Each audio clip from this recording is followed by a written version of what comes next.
नमस्कार मंडळी, श्रद्धाज रेसिपीत तुम्हा सर्वांचं खूप खूप स्वागत। आज आहे एकादशी, तर मी बनवणार आहे साबुदाण्याचा चिवडा। तर त्यासाठी मी 1 वाटी साबुदाणा पाण्यामध्ये स्वच्छ धुवून घेतलेला आहे। तो आता मी 4 ते 5 तास चांगला भिजू घातला आहे। साबुदाणा मस्तपैकी भिजलाय, तर मी आता ते उन्हामध्ये वाळून घेणार आहे। जर तुमच्याकडे ऊन नसेल तर तुम्ही फॅन खाली सुद्धा एका ताटामध्ये ठेवून साबुदाणा वाळू घालू शकता। 3 ते 4 दिवस मी साबुदाणा उन्हात वाळून घेतलेला आहे। तर मस्त असा साबुदाणा वाळलेला आहे। तर आता मी घेतलेला आहे 1 वाटी शेंगदाणे, 1-2 चमचे लाल तिखट आणि अर्धी वाटी साखर मी मिक्सरमध्ये बारीक करून घेतलेली आहे। त्यानंतर मी मीठ आणि तेल वापरणार आहे। तर कढईमध्ये मी तेल गरम करायला ठेवलेलं आहे।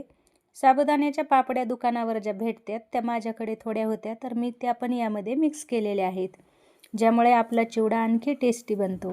तर तेल गरम झालेलं आहे। आता मी साबुदाणा तळून घेते। तुम्ही बघू शकता पापड्यावरती तळून आलेले आहेत, पण साबुदाणा तळलेला नाही, त्यामुळे असं झाऱ्यानं हलवत राहायचं आहे। किंवा साबुदाणा आणि पापड्या तुम्ही दोन्ही वेगवेगळ्या पण तळू शकतात। ज्या वेळेस आपल्याला उपवास असतो आणि आपल्याला खिचडी साबुदाणा आवडत नाही, त्यावेळेस असा साबुदाणा तुम्ही नक्की ट्राय करून पहा, तुम्हालाही हा चिवडा खूप आवडेल। तर साबुदाणा आता तळून झालेला आहे। मस्तपैकी साबुदाणा आपला फुटलेला आहे। तर मी आता तो ताटामध्ये काढून घेते। तर सर्व साबुदाणा मी आता तळून घेणार आहे। तोपर्यंत तुम्ही जर व्हिडिओला लाईक केलं नसेल तर नक्की लाईक करा आणि चॅनलला सबस्क्राईब नसेल केलं तर सबस्क्राईब करा। आता साबुदाण्याच्या पापड्या मी तळून घेते।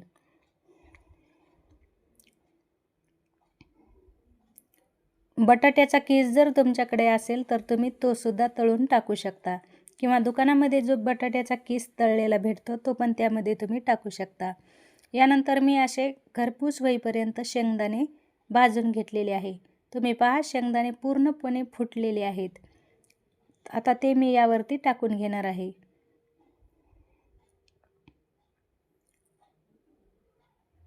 त्यानंतर टाकलेला आहे मी लाल तिखट आणि मीठ।